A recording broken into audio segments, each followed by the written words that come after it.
Alright, so we are here at Zion Car Wash in Tucson. Unfortunately, NC Swanson's, I'm not going to be able to film this because the guy told me I can't come through the automatic wash because I have a rear tire. So, guess we won't be filming this.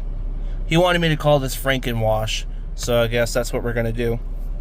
It's a Ryko soft gloss. You're not missing out on a whole lot except for the dryer.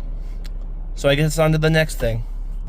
Alright, so with the other wash being a bust, as I should have figured, because I'm in a Jeep with the rear tire, so I'm inherently limited at what kinds of washes I can go through.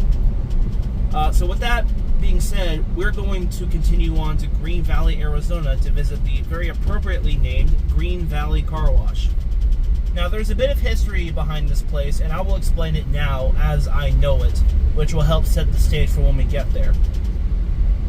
So, for those of you who watch a lot of car wash videos on YouTube, especially of self-service places, you would know that SuperWash is a location that often has the vintage monorail automatic systems. And they're located a lot through the Midwest, but I know that there's some locations in Nevada as well that I'm aware of. This one, when the new owners took over, of course SuperWash sold this location, and when the new owners took over, they decided to keep the vintage monorail systems, excuse me. But not only that, they decided to add in some Superior Tempest dryers off board, which you can't see from Street View, but you can once you get there. Now the reason I know that is not because of Street View, it's because I went all the way over there, 30 minutes. I went all the way over there, only to realize that I left my wallet at the campground, so I couldn't pay. So I had to drive all the way back, grab my wallet, and now we're going all the way back out there. And that's how I was able to check that A, the Jeep fits. I know that for a fact. And B, that I saw the dryers. So stay tuned for just a moment, and we'll be there. Alright, it's coming. You might not be able to see it because it's going to pop up like right outside of these bushes. But it is somewhere here to the left. Oh, there it is. There was an attendant here not too long ago. I'm not sure if he's still here.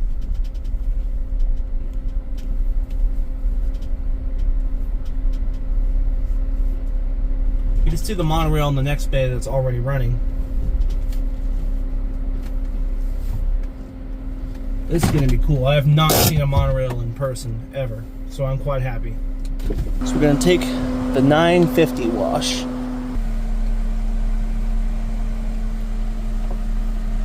Looks like we're good. Let's go ahead and do my very first monorail.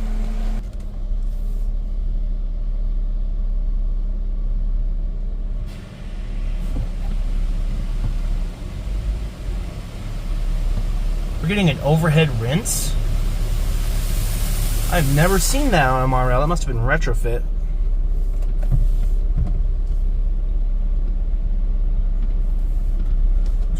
My tire should fall into a thing right about, ooh, now. That thing is big.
dryer time, okay, if there's one complaint I have there, the dryer time is a bit stingy.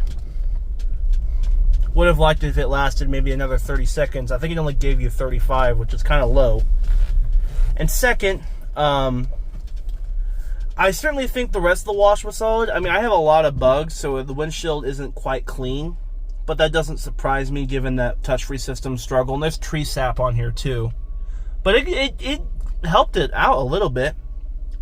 And I can tell from that the top center dryer is supposed to oscillate, and it doesn't.